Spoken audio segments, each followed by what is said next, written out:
This is TB Talks and BS Walks. Join the conversation or the BS. Here are the masterminds behind the microphone, Tyler and Brian.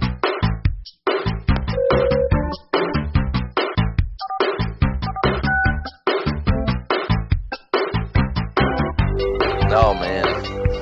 So let's talk about that for a second that you brought it up. I know that you are a huge Linkin Park fan. How did you? I know we discussed this briefly off of the air, but how did you react to that? You know, I mean, from what I understand, you know, a lot of people had, and I know music can do that to you also, but you know, a lot of people were emotionally and personally invested in their music. Well, like I said, when we talked, like I said, that was my whole childhood. Like, and when, you know, I was just turning 18, 19 years old, hanging out with my friends, and that was what we listened to all the time. Driving around in a freaking Chevy Cavalier with busted out speakers and trash all over the floor listening to Linkin Park.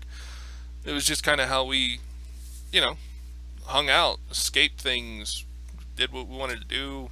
And as I grew older, it's just their change in style never really bothered me. I always enjoyed the stuff they came out with, so I just kept listening and going on. And you know, so when he passed, I can't say that I was completely devastated. I was worried about the band, to be honest. It was, you know, where are they going to go now? Chester was kind of he was a unique voice, a unique style, and to lose that, you don't know where the band's gonna go. And then, you know, that's when you find out, like, I just listened to the music. I never got invested with the actual band members. I knew Chester and Mike Shinoda. That's it. And well, and you know, Han, the DJ. But I know that I asked you this. I know that I asked you this already, but I just kind of want to put it out there for the listeners. How do you think, you know, they would do, you know, doing something like a Journey situation, you know, and hiring a new lead singer to take over the vocals? I mean, do you think that that's a wise decision? Do you think that that's, you know, I mean, I would be concerned with the image of Linkin Park or the sound of Linkin Park being tainted. Yeah, I mean, you know, wisdom aside, it is possible. In a different direction. There are people out there who sound a lot like Chester. I've already seen it. There's a lot of people who sound like him, but you know, coming into a band. Have you heard Arnel Pineda sing? I'm sorry. Have you heard Arnel Pineda sing? I mean, you can't tell the difference in him and Steve Perry. But you know, there's I totally get that, and a certain humility that he comes into Journey with. So you know, you're upset it's not Steve Perry, but you're not so upset that it's him. Like, you know, you still. Like, you're like, oh yeah, he sounds exactly like him. It's not quite like the old Journey, but he's doing a good job. That's what most people I have ever seen said. I haven't seen a lot of negative on him at all. And normally when he's asked in any interview, he's always respectful of the band, of where they came from and how. Yeah. So it's possible for Linkin Park to head in that direction. Whether it's wise or not, I couldn't say. And if the person came in just thinking he was hot stuff because he's coming in on Linkin Park, one of the you know, quoted to be one of the best rock groups that came out of its era, you know, there's going to be a lot of people who just don't want to listen because he's got that air about him.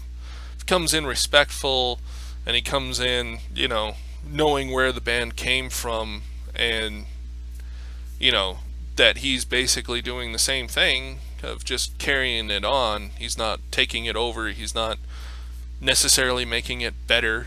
He's just, I mean, basically it becomes a tribute band at that point. Because I don't think anybody can match the writing of Chester. If Mike continues to write and they go on from there and they have somebody who sounds like Chester, it might be something, but I don't think they would call themselves Linkin Park. Like, I think there would be a whole lot of pissed off fans if they decided to, you know, either change the name or I mean, if some of them broke off and did if their they own try thing, to I guess that would replace be... Chester, I can guarantee there's going to be a lot of angry people. I can't say that I wouldn't be one of them for a short time. Like, the guy would have to prove himself. And even then, I'm a laid-back personality. Eventually, I'd just be like, okay, well, he's giving it his best shot. He sounds good, and he's respectful. I'll give it a shot, and I'll probably keep listening. But there are other people who are what I like to call Linkin Park purists, the LPP. Speaking of proving yourself, did you watch the Conor McGregor Floyd Mayweather fight Saturday? Well, I did. I got together with a bunch of buddies and went out to the garage and on like a 100-inch projector and watched the fight. I forgot how boring that boxing was. Well, who walked away? I mean, so there were 2 or 3 preliminary, really boring boxing matches. I think all 3 of the prelims went the distance. All 10 rounds, I think, is what they were. And then the main card started at 8, and there was some more boring matches. There was one really good fight, and then so the main event didn't go on until it was after 10, and so it went 10 rounds, and I told everybody that it would go the distance. Floyd Mayweather and Conor McGregor both were saying that they were both going for knockouts, and Mayweather said he was going to KO him, by like the 3rd or 4th round. McGregor said he was going to KO him by the 2nd round, and I told everybody it was going to go the distance, and I almost made it. It went 10 rounds. I think it was a minute 40 into the 10th round, and Mayweather just wore McGregor out, and the ref stopped it. It was a TKO. Oh, jeez. McGregor was, he comes from MMA, UFC, which is totally different, and that's why, I forget how boring the boxing is, because they can't throw knees, can't go to the ground. They have to, they've only got their arms. They can't beat the crap out of somebody and make them leave them a bloody pulp on the stage, man. They got to take it all easy and. There was a guy, I think it was like 2 fights before the main event. I'm pretty sure his nose had broken. It was like laying like sideways on his face. It was pretty gnarly. But so like I said, the fight went 10 rounds, and McGregor, he did a hell of a job.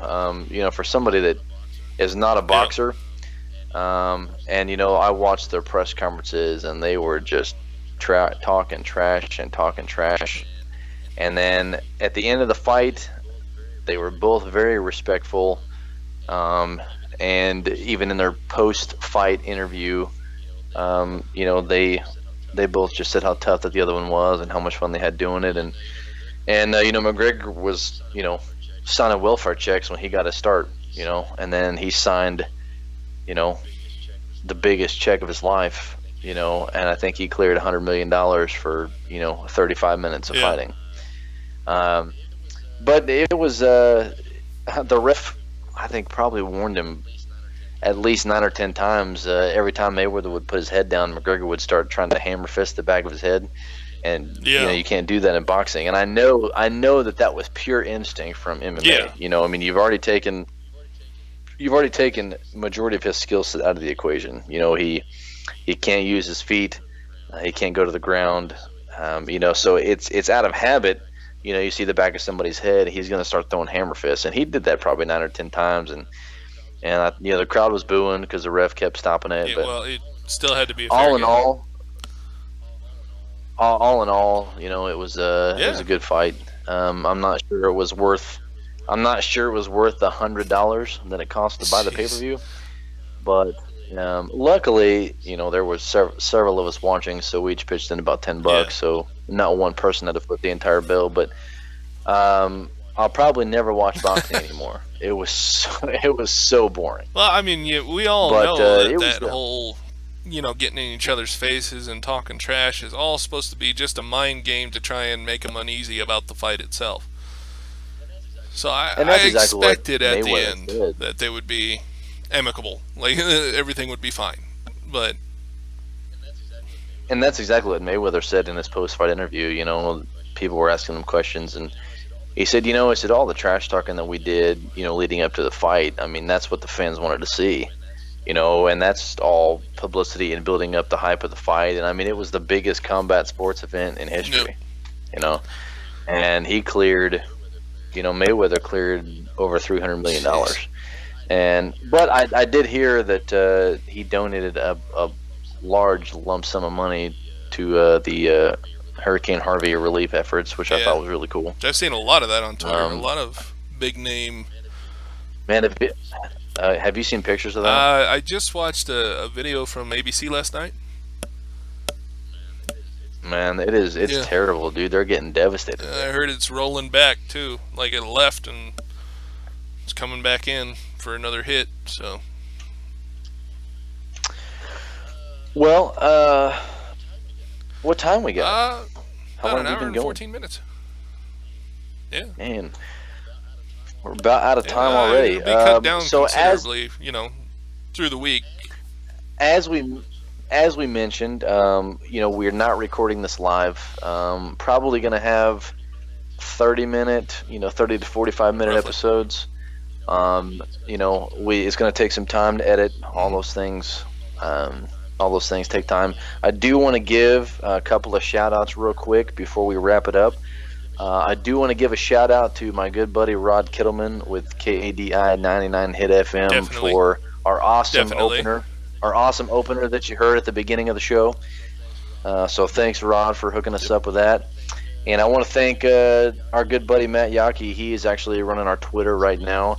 Speaking of Twitter, if you have any questions, we're just now getting this thing off the ground. We don't expect to make any money at this. This is strictly something that a couple of buddies are wanting to do for fun. However, your support is always welcome. It's always appreciated. I think we're trying to get some Patreons set up. Still working on it. I have to figure out how that's going to roll. But once I get that situated, I'll be sending you the information, and we should have it posted. Like I said, our YouTube has our handles for where you can go to. We should be set up. And why don't you go ahead and give them all the handles? Give them the info. We got Twitter at TB_ and that's the whole word _BS _PC. It's a long handle, but that's the best I could do. They didn't like the ampersand. Then we got YouTube, TB Talks, BS Walks, YouTube, and then on Facebook we have at TBB ESEPC. So we are going to be reaching out to multiple platforms to get the podcast off the ground. As I said before, right now your main ways to probably listen to the podcast are going to be YouTube and Facebook. I'm actually in the works right now trying to, once we get this thing going, we're going to get it on Spotify, iTunes, Apple Music. You'll be able to listen to it there as well on your commute to work. Then there's my shout out to my wife. She's the one who made the screen and the logo for us, and she's going to be setting it up on iCloud as well.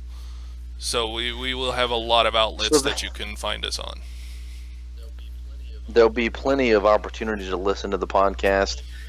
If you have questions or comments, hit up the Twitter, hit up the Facebook, leave comments on YouTube. I do know that once we get on iTunes, you'll be able to rate the podcast, and I know that's going to be crucial to the success of this thing. If you give it a 4 to 5 star rating, that's really going to help it grow in popularity. So I did want to give a quick shout out to all those people for helping us out to get this thing off the ground. And if you have questions, how this is going to work is, we're going to start answering questions on the podcast. So if you have a question or something that you want to know about us or something that you want us to cover, tweet that in, and we'll be reviewing that and trying to answer those on the following podcast. I believe right now, Brian, correct me if I'm wrong, I think we're going to try to have an episode up once a week. It will be, as I said, 30 to 45 minutes. Now, I do know in a couple of weeks we may change things up a little bit because you're actually coming Yes. my direction Um, for a family visit. So we're going to have a segment in the podcast, I believe, once a month or so. We're going to try to do a local celebrity interview, whether that be in Missouri or whether that be in New Mexico, where Brian lives. We're just going to try to get people in all aspects of life, different professions, career paths. We've got a mutual buddy who is into the MMA, and we're going to talk to him about what it takes to be an MMA guy. Trainer, if that's fight setups. Yeah, if that's something that interests you, we're going to have some musical guests on the show that can talk to us about that kind of stuff. So we're just going to kind of take it different directions. As I said, it's a work in progress. We're still finding our format. But like Tyler said, we are going to try and get at least once a week. My plan for the format after I return from Missouri is having the video right now, as we said, is like an hour. Right now it's an hour and 20 minutes long. So I'm going to be cutting that down so we can have 3 posts a week. So you'll have Monday, Wednesday, and Friday, and then we'll have the full podcast released on that following Sunday. So that if you like what you hear in between, you want to hear the whole thing, everything we talked about, then on Sundays we should have the full podcast up and running, and you can just come in and watch the full podcast, hear the full podcast. And if you want to hear me make fun of Brian some more, you can always request that too. Not as often as I make fun of him, but it does happen. It's a rare occasion of brilliance, but still brilliant all the same. I think that is about going to wrap us up. All right. So thank you, everybody, for listening. As I said, this is episode 1, and we will catch you guys next week for episode 2. Hit us up on the Twitter, on the Facebook, and we will be up on YouTube in the next couple of days after Brian gets all of his magnificent magic worked as far as editing and making me sound as good as I possibly can. But thanks so much for listening. Yep. We'll catch you next time. Till then, TBBSE, I'm out.